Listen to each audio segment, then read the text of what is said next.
ये हमारा चौथा चैप्टर है दोस्तों, जिसमें हम मुगल साम्राज्य के बारे में पढ़ेंगे। चलिए स्टार्ट करते हैं चैप्टर।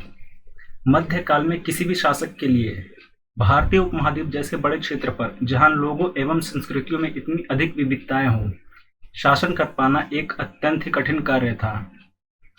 अपने पूर्ववर्तियों के विपरीत मुगलों ने एक साम्राज्य की स्थापना की और वह कार्य पूरा किया जो अब तक केवल छोटी अवधियों के लिए ही संभव जान पड़ता था। 16वीं सदी के उत्तरार्ध से इन्होंने दिल्ली और आगरा से अपने राज्य का विस्तार शुरू किया और 17वीं शताब्दी में लगभग संपूर्ण महाद्वीप पर अधिकार प्राप्त कर लिया। उन्होंने प्रशासन के ढांचे तथा शासन संबंधी जो विचार लागू किए वे उनके राज्य के पतन के बाद भी टिके रहे। यह एक ऐसी राजनीतिक धरोहर थी जिसके प्रभाव से उपमहाद्वीप में उनके पश्चात आने वाले शासक अपने को अछूता न रख सके। आज भारत के प्रधानमंत्री स्वतंत्रता दिवस पर मुगल शासकों के निवास स्थान दिल्ली के लाल किले की प्राचीर से राष्ट्र को संबोधित करते हैं। ये दिल्ली का लाल किला आप में से बहुत लोगों ने देखा भी होगा। आप में से बहुत लोगों ने देखा भी होगा, इसे गए भी होंगे घूमने। चलिए आगे बढ़ते हैं। मुगल कौन थे? मुगल दो महान शासक वंशों के वंशज थे। माता की ओर से वे मंगोल शासक चंगेज खान, जो चीन और मध्य एशिया के कुछ भागों पर राज करता था, के उत्तराधिकारी थे। पिता की ओर से वे ईरान, इराक एवं वर्तमान तुर्की के शासक तैमूर के वंशज थे, जिसकी मृत्यु 1404 में हुई थी। परंतु मुगल अपने को मुगल या मंगोल कहलवाना पसंद नहीं करते थे। ऐसा इसलिए था क्योंकि चंगेज खान से जुड़ी स्मृतियां सैकड़ों व्यक्तियों के नरसंहार से संबंधित थी। ये स्मृतियां मुगलों के प्रतियोगियों उज़्बेकों से भी संबंधित थी। दूसरी तरफ मुगल तैमूर के वंशज होने पर गर्व अनुभव करते थे, ज्यादा इसलिए क्योंकि उनके इस महान पूर्वज ने 1398 में दिल्ली पर कब्जा कर लिया था। अभी देखिए इस चित्र में मुगलों के वंशों को दिखाया गया है। तैमूर ये बीच में है, ये तैमूर है, उसके उत्तराधिकारी और मुगल सम्राटों का एक लघु चित्र।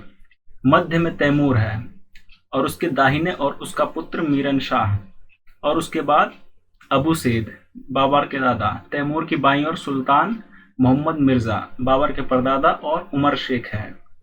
तो ये एक बार देख लेना चित्र, ये इंपॉर्टेंट नहीं है ज्यादा। उन्होंने अपनी वंशावली का प्रदर्शन चित्र बनवाकर किया। प्रत्येक मुगल शासक ने तैमूर के साथ अपना चित्र बनवाया। चित्र 1 को देखिए, जो तैमूर और मुगलों की समूह में तस्वीर प्रस्तुत करता है। मुगल सैन्य अभियान।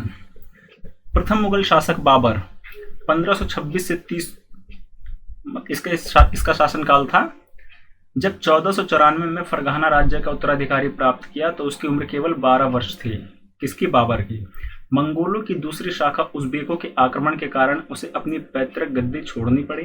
अनेक वर्षों तक भटकने के बाद उसने 1504 में काबुल पर कब्जा कर लिया। उसने 1526 में दिल्ली के सुल्तान इब्राहिम लोदी को पानीपत में हराया और दिल्ली और आगरा को अपने कब्जे में कर लिया। तालिका 1 में मुगलों के प्रमुख सैन्य अभियानों को दिखाया गया है।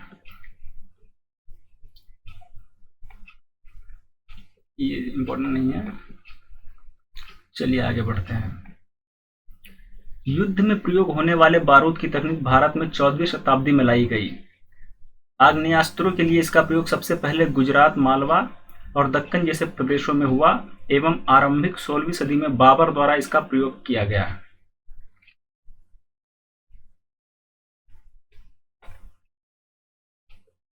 अब यह मुगल सम्राट के प्रमुख अभियान और घटनाएं दिखाई गई है। बाबर का शासनकाल था 1526 से 1530 तक। चलिए बाबर के बारे में कुछ बता देता हूं। पानीपत का प्रथम युद्ध हुआ था 21 अप्रैल 1526 को। इब्राहिम लोदी एवं बाबर के बीच ये युद्ध हुआ और उसमें बाबर की विजय हुई। 1526 में पानीपत के मैदान में इब्राहिम लोदी और उसके अफगान समर्थकों को हराया। किसने? बाबर ने। और फिर 1527 में खानवा का युद्ध हुआ था 17 मार्च 1527 को। इसमें बाबर एवं राणा सांगा के मध्य हुआ, जिसमें बाबर विजयी हुआ। 1528 में चंदेरी का युद्ध हुआ। ये 29 जनवरी 1528 को मैदानी राय एवं बाबर के बीच हुआ, जिसमें बाबर विजयी हुआ। और 1529 में घाघरा का युद्ध हुआ 6 मई 1529 को।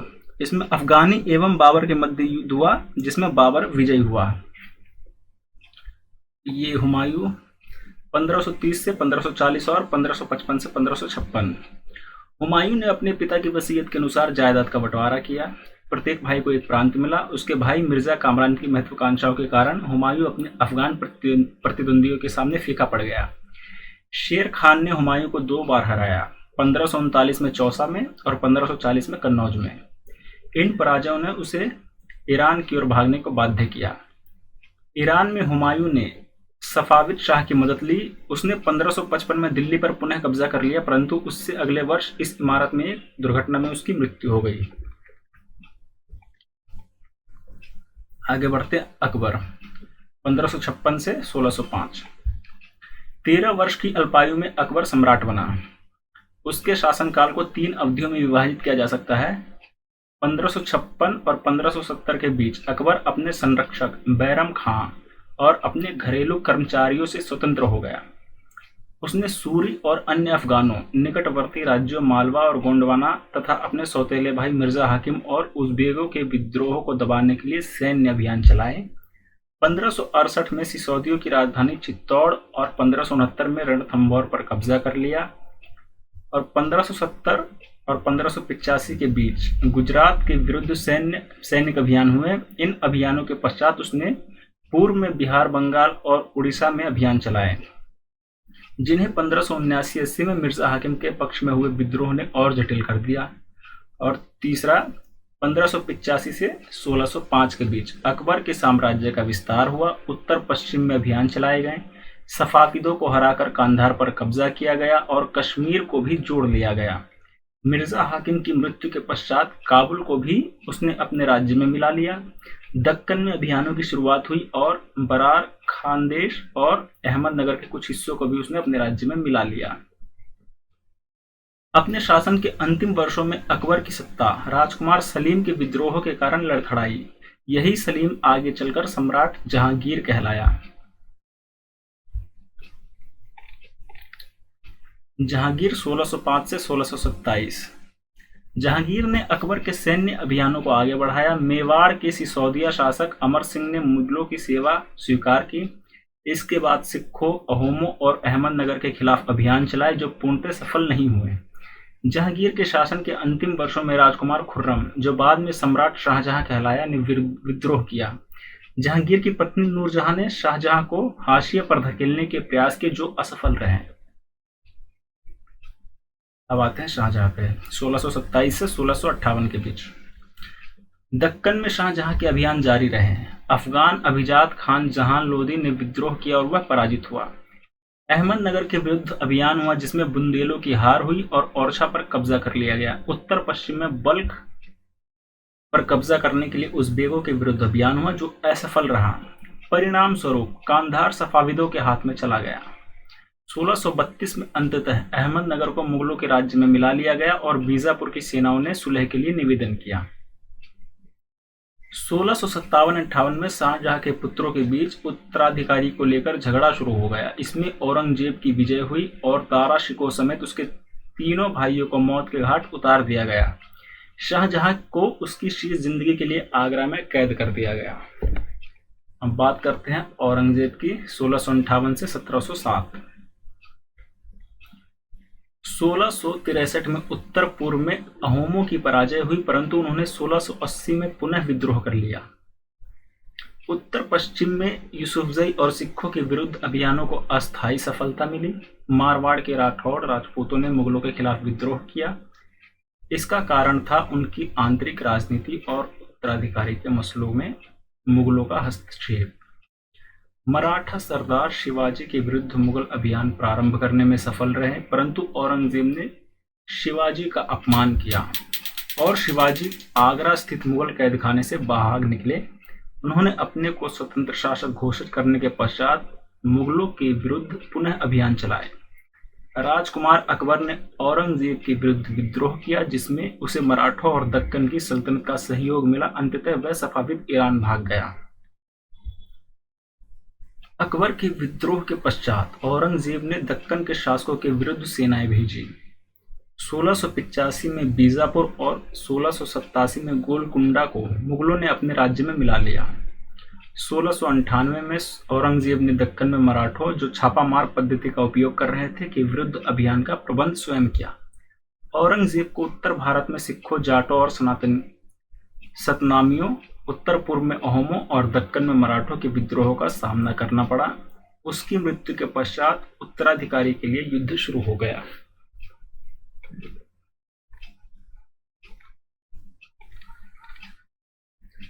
ये 1605 में अकबर के शासन के कुछ क्षेत्र दिखाए गए हैं।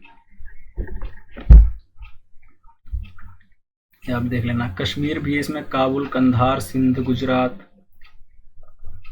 और ये पूर्वी भारत में पटना, बंगाल, उड़ीसा।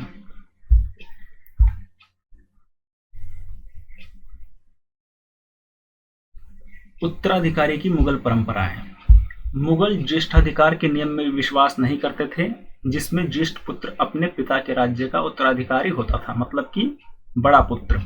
इसके विपरीत उत्तराधिकार में वे शहदायाद की मुगल और तैमूर वंशों की प्रथा को अपनाते थे, जिसमें उत्तराधिकारी का विभाजन समस्त पुत्रों में कर दिया जाता था। तालिका 1 में दिए गए रंगीन उद्धरणों को पढ़िए और मुगल राजकुमारों के विद्रोह से जुड़े प्रमाणों पर गौर कीजिए। मुगलों के अन्य शासकों के साथ संबंध। मुगलों ने उन शासकों के विरुद्ध लगातार अभियान किए जिन्होंने उनकी सत्ता को स्वीकार करने से इनकार कर दिया। जब मुगल शक्तिशाली हो गए तो अन्य कई शासकों ने स्वेच्छा से उनकी सत्ता स्वीकार कर ली। राजपूत इसका एक अच्छा उदाहरण है। अनेकों ने मुगल घराने में अपनी पुत्रियों के विवाह करके उच्च पद प्राप्त किए, परंतु कईयों ने विरोध भी किया। मेवाड़ के सिसोदिया राजपूत लंबे समय तक मुगलों की सत्ता को स्वीकार करने से इनकार करते रहे, परंतु जब वे हारे तो मुगलों ने उनके साथ सम्माननीय व्यवहार किया और उन्हें उनकी जागीरें वतन जागीर के रूप में वापस कर दी। पराजित करने परंतु अपमानित न करने के बीच सावधानी से बनाए गए संतुलन की वजह से मुगल भारत के अनेक शासकों और सरदारों पर अपना प्रभाव बढ़ा पाए, परंतु इस संतुलन को हमेशा बरकरार रखना कठिन था। जब शिवाजी मुगल सत्ता स्वीकार करने आए तो औरंगजेब ने उनका अपमान किया। इस अपमान का क्या परिणाम हुआ? मनसबदार और जागीरदार। जैसे जैसे साम्राज्य में विभिन्न क्षेत्र सम्मिलित होते गए, वैसे वैसे मुगलों ने तरह तरह के सामाजिक समूहों के सदस्यों को प्रशासन में नियुक्त करना आरंभ किया। शुरू में ज्यादातर सरदार तुरानी थे, लेकिन अब इस छोटे समूह के साथ साथ उन्होंने शासक वर्ग में ईरानियों, भारतीय मुसलमानों, अफगानों, राजपूतों, मराठों और अन्य समूहों को सम्मिलित किया। मुगलों की सेवा में आने वाले नौकरशाह मनसबदार कहलाए। मनसबदार शब्द का प्रयोग ऐसे व्यक्ति के लिए होता था जिन्हें कोई मनसब यानी कोई सरकारी हैसियत अथवा पद मिलता था। यह मुगलों द्वारा चलाई गई श्रेणी व्यवस्था थी, जिसके जरिए पद, वेतन एवं सैन्य उत्तरदायित्व निर्धारित किए जाते थे। पद और वेतन का निर्धारण जात की संख्या पर निर्भर था। जात की संख्या जितनी अधिक होती थी, दरबार में अभिजात की प्रतिष्ठा उतनी ही बढ़ जाती थी और उसका वेतन भी उतना ही अधिक होता था। जो सैन्य उत्तरदायित्व मनसबदारों को सौंपे जाते थे, उन्हीं के अनुसार उन्हें घुड़सवार रखने पड़ते थे। मनसबदार अपने सवारों को निरीक्षण के लिए लाते थे। वे अपने सैनिकों को घोड़ों को दगवाते थे एवं सैनिकों का पंजीकरण करवाते थे। इन कार्यवाहियों के बाद ही उन्हें सैनिकों को वेतन देने के लिए धन मिलता था। अब जात की श्रेणियां क्या थी? 5000 जात वाले अभिजातों का दर्जा 1000 जात वाले अभिजातों से ऊंचा था। अकबर के शासनकाल में 29 ऐसे मनसबदार थे जो 5000 जात की पदवी के थे। औरंगजेब के शासनकाल तक ऐसे मनसबदारों की संख्या 79 हो गई। क्या इसका अर्थ यह हुआ कि राज्य का खर्चा बढ़ गया? मनसबदार अपना वेतन राजस्व एकत्रित करने वाली भूमि के रूप में पाते थे, जिन्हें जागीर कहते थे और जो तकरीबन इक्ताओं के समान थी। परंतु मनसबदार मुक्तियों से भिन्न अपने जागीरों पर नहीं रहते थे और न ही उन पर प्रशासन करते थे। उनके पास अपनी जागीरों से केवल राजस्व एकत्रित करने का अधिकार था। यह राजस्व उनके नौकर उनके लिए एकत्रित करते थे, जबकि वे स्वयं देश की किसी अन्य भाग में सेवारत रहते थे। अब इसमें दिखाया गया है अपने सवारों के साथ एक मनसबदार अभियान पर। ये चित्र देखिए। अकबर के शासनकाल में इन जागीरों का सावधानी पूर्वक आकलन किया जाता था। ताकि इनका राजस्व मनसबदार के वेतन के तकरीबन बराबर रहे। औरंगजेब के शासनकाल तक पहुंचते पहुंचते स्थिति बदल गई। अब प्राप्त राजस्व मनसबदार के वेतन से बहुत कम था। मनसबदारों की संख्या में भी अत्यधिक वृद्धि हुई, जिसके कारण उन्हें जागीर मिलने से पहले एक लंबा इंतजार करना पड़ता था। इन सभी कारणों से जागीरों की संख्या में कमी हो गई। फलस्वरूप कई जागीरदार जागीर रहने पर यह कोशिश करते थे कि वे जितना राजस्व वसूल सके कर ले। अपने शासनकाल के अंतिम वर्षों में औरंगजेब इन परिवर्तनों पर नियंत्रण नहीं रख पाया। इस कारण किसानों को अत्यधिक मुसीबतों का सामना करना पड़ा। जब्त और जमींदार। मुगलों की आमदनी का प्रमुख साधन किसानों की उपज से मिलने वाला राजस्व था। अब मुगलों की आमदनी का प्रमुख साधन क्या था? किसानों की उपज से मिलने वाला राजस्व। अधिकतर स्थानों पर किसान ग्रामीण कुलीनों यानी कि मुखिया या स्थानीय सरदारों के माध्यम से राजस्व देते थे। समस्त मध्यस्थों के लिए, चाहे वे स्थानीय ग्राम के मुखिया हो या फिर शक्तिशाली सरदार हो, मुगल एक ही शब्द जमींदार का प्रयोग करते थे। अकबर के राजस्व मंत्री टोडरमल ने 10 साल 1570 से 80 की कालावधि के लिए कृषि की पैदावार, कीमतों में कृषि भूमि का सावधानी पूर्वक सर्वेक्षण किया। इसने अकबर के राजस्व मंत्री टोडरमल ने। इन आंकड़ों के आधार पर प्रत्येक फसल पर नकद के रूप में कर निश्चित कर दिया गया। प्रत्येक सूबे को राजस्व मंडलों में बांटा गया और प्रत्येक की हर फसल के लिए राजस्व दर की अलग सूचियां बनाई गई। राजस्व प्राप्त करने की इस व्यवस्था को जब्त कहा जाता था। यह व्यवस्था उन स्थानों पर प्रचलित थी जहां पर मुगल प्रशासनिक अधिकारी भूमि का निरीक्षण कर सकते थे और सावधानी पूर्वक उनका हिसाब रख सकते थे। ऐसा निरीक्षण गुजरात और बंगाल जैसे प्रांतों में संभव नहीं हो पाया। कुछ क्षेत्रों में जमींदार इतने शक्तिशाली थे कि मुगल प्रशासकों द्वारा शोषण किए जाने की स्थिति में विद्रोह कर सकते थे। कभी कभी एक ही जाति के जमींदार और किसान मुगल सत्ता के खिलाफ मिलकर विद्रोह कर देते थे। 17वीं शताब्दी के आखिर में ऐसे किसान विद्रोहों ने मुगल साम्राज्य के स्थायित्व को चुनौती दी। पढ़ते हैं अकबरनामा और आईन अकबरी के बारे में। अकबर ने अपने करीबी मित्र और दरबारी अबुल फजल को आदेश दिया कि वह उसके शासनकाल का इतिहास लिखे। किसे? अबुल फजल को। अबुल फजल ने यह इतिहास 3 जिल्दों में लिखा और इसका शीर्षक है अकबरनामा। अकबरनामा किसने लिखी थी? अबुल फजल ने। पहली जिल्द में अकबर के पूर्वजों का बयान है और दूसरी अकबर के शासनकाल की घटनाओं का विवरण देती है। तीसरी जिल्द आईने अकबरी है। इसमें अकबर के प्रशासन, घराने, सैन्य, राजस्व और साम्राज्य के भूगोल का ब्यौरा मिलता है। इसमें समकालीन भारत के लोगों की परंपराओं और संस्कृतियों का भी विस्तृत वर्णन है। आईने अकबरी का सबसे रोचक आयाम है विविध प्रकार की चीजों, फसलों, पैदावार, कीमतों, मजदूरी और राजस्व का सांख्यिकी विवरण। अभी चित्र में दिखाया गया है अबुल फजल से अकबरनामा लेते हुए अकबर। चलिए आगे बढ़ते हैं। अकबर की नीतियां, नजदीक से एक नजर। प्रशासन के मुख्य अभिलक्षण अकबर ने निर्धारित किए थे और इनका विस्तृत वर्णन अबुल फजल की अकबरनामा विशेषकर आईने अकबरी में मिलता है। अबुल फजल के अनुसार साम्राज्य कई प्रांतों में बटा हुआ था जिन्हें सूबा कहा जाता था। सूबों के प्रशासक सूबेदार कहलाते थे जो राजनीतिक तथा सैनिक दोनों प्रकार के कार्यों का निर्वाह करते थे। प्रत्येक प्रांत में एक वित्तीय अधिकारी भी होता था जो दीवान कहलाता था। कानून और व्यवस्था बनाए रखने के लिए सूबेदार को अन्य अफसरों का सहयोग प्राप्त था, जैसे कि बख्शी यानी कि सैनिक वेतनाधिकारी और सदर धार्मिक और धर्मार्थ किए जाने वाले कार्यों का मंत्री, फौजदार जो कि सेना नायक था और कोतवाल जो कि नगर का पुलिस अधिकारी। चलिए एक बार इसको पढ़ लेते हैं। जहांगीर के दरबार पर नूरजहां का प्रभाव। मेहरुन्निसा ने 1611 में जहांगीर से विवाह किया और उसे नूरजहां का खिताब मिला। नूरजहां हमेशा जहांगीर के प्रति अत्यधिक वफादार रही और उसको समय समय पर सहयोग देती रही। नूरजहां के सम्मान में जहांगीर ने चांदी के सिक्के जारी किए जिनमें एक और उसके स्वयं के खिताब उत्कीर्ण थे और दूसरी ओर यह वाक्य रानी बेगम नूरजहां के नाम से गढ़ा हुआ। बाईं ओर दिया गया दस्तावेज जो कि ये नूरजहां द्वारा जारी किया गया आदेश है यानी कि फरमान है।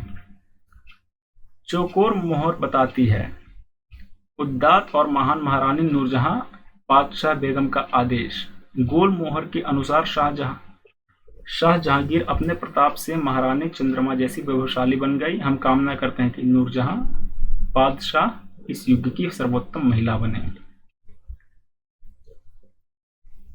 अकबर के अभिजात बड़ी सेनाओं का संचालन करते थे और बड़ी मात्रा में राजस्व खर्च कर सकते थे जब तक वे वफादार रहे। साम्राज्य का कार्य सफलतापूर्वक चलता रहा, परंतु 17वीं सदी के अंत तक कई अभिजातों ने अपने स्वतंत्र ताने बाने बुन लिए थे। साम्राज्य के प्रति उनकी वफादारी उनके निजी हितों के कारण कमजोर पड़ गई थी। 1570 में जब अकबर फतेहपुर सीकरी में था तो उसने उलेमा, ब्राह्मणों, जेसुइट पादरियों जो रोमन कैथोलिक थे और जरदुश्त धर्म के अनुयायियों के साथ धर्म के मामलों पर चर्चा शुरू की। ये चर्चाएं इबादत खाना में हुई। अकबर की रुचि विभिन्न व्यक्तियों के धर्मों और रीति रिवाजों में थी। इस विचार विमर्श से अकबर की समझ बनी कि जो विद्वान धार्मिक रीति और मतान्धता पर बल देते हैं वे अक्सर कट्टर होते हैं। अब इसका मतलब क्या होता है? मतान्धता एक ऐसी व्याख्या या कथन जिसे अधिकारपूर्ण कहकर यह आशा की जाए कि उस पर बिना कोई प्रश्न उठाए उसे स्वीकार कर लिया जाए। उनकी शिक्षाएं प्रजा के बीच विभाजन और असामंजस्य पैदा करती हैं। ये अनुभव अकबर को सुलह कुल या सर्वत्र शांति के विचार की ओर ले गए। सहिष्णुता की यह धारणा विभिन्न धर्मों के अनुयायियों में अंतर नहीं करती थी, अपितु इसका केंद्र बिंदु थी नीति शास्त्र की एक व्यवस्था जो सर्वत्र लागू की जा सकती थी और जिसमें केवल सच्चाई, न्याय और शांति पर बल था। अब ये चित्र है इबादत खाना में अकबर विभिन्न धर्मों के विद्वानों के साथ चर्चा करते हुए।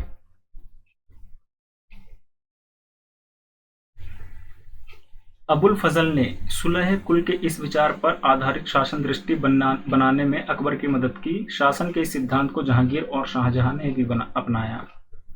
अकबर ने कई संस्कृत ग्रंथों के फारसी में अनुवाद कार्यों को संपन्न कराया। इस उद्देश्य हेतु उन्होंने फतेहपुर सीकरी में एक मकतब खाना या अनुवाद ब्यूरो की स्थापना भी की। महाभारत, रामायण, लीलावती और योग वशिष्ठ जैसे कुछ उल्लेखनीय ग्रंथ संस्कृत ग्रंथ को अनुवाद कार्य के लिए चुना गया। रज़्मनामा जो महाभारत का फारसी अनुवाद है में महाभारत की घटनाओं का विस्तृत चित्रांकन है। सुलह कुल इसको हम छोड़ देते हैं। 17वीं शताब्दी में और उसके पश्चात मुगल साम्राज्य के प्रशासनिक और सैनिक कुशलता के फलस्वरूप आर्थिक और वाणिज्यिक समृद्धि में वृद्धि हुई।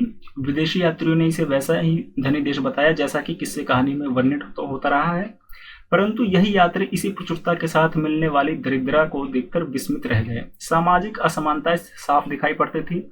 शाहजहां के शासनकाल के 20वें वर्ष के दस्तावेजों से हमें पता चलता है कि ऐसे मनसबदार जिनको उच्चतम पद प्राप्त था कुल 8000 में से 445 ही थे। कुल मनसबदारों की एक छोटी संख्या 5.6% को ही साम्राज्य के अनुमानित राजस्व का 61.5% स्वयं उनके व उनके सवारों के वेतन के रूप में दिया जाता था। मुगल सम्राट और उनके मनसबदार अपनी आय का बहुत बड़ा भाग वेतन और वस्तुओं पर लगा देते थे। इस खर्चे से शिल्पकारों और किसानों को लाभ होता था चूंकि वे वस्तु और फसल की पूर्ति करते थे, परंतु राजस्व का भार इतना था कि प्राथमिक उत्पादकों, किसान और शिल्पकारों के पास निवेश के लिए बहुत कम धन बचता था। इनमें से जो बहुत गरीब थे मुश्किल से ही पेट भर पाते थे। वे उत्पादन शक्ति बढ़ाने के लिए अतिरिक्त संसाधनों में औजारों और अन्य वस्तुओं में निवेश करने की बात सोच भी नहीं सकते थे। ऐसी अर्थव्यवस्था में ज्यादा धनी किसान, शिल्पकारों के समूह, व्यापारी और महाजन ज्यादा लाभ उठाते थे। मुगलों के कुलीन वर्गों के हाथों में बहुत धन और संसाधन थे, जिनके कारण 17वीं सदी के अंतिम वर्षों में वे अत्यधिक शक्तिशाली हो गए। जैसे जैसे मुगल सम्राट की सत्ता पतन की ओर बढ़ती गई, वैसे वैसे विभिन्न क्षेत्रों में सम्राट के सेवक स्वयं ही सत्ता के शक्तिशाली केंद्र बनने लगे। इनमें से कुछ ने नए वंश स्थापित किए और हैदराबाद एवं अवध जैसे प्रांतों में अपना नियंत्रण जमाया। यद्यपि वे दिल्ली के मुगल सम्राट को स्वामी के रूप में मान्यता देते रहे, तथापि 18वीं शताब्दी तक साम्राज्य के कई प्रांत अपनी स्वतंत्र राजनीतिक पहचान बना चुके थे। इनके बारे में हम 10वें अध्याय में विस्तार से चर्चा करेंगे। राजा और रानियां, इसको हम छोड़ देते हैं। तो दोस्तों अपना ये चैप्टर खत्म हो गया। मिलते हैं अगले वीडियो में चैप्टर 5 के साथ।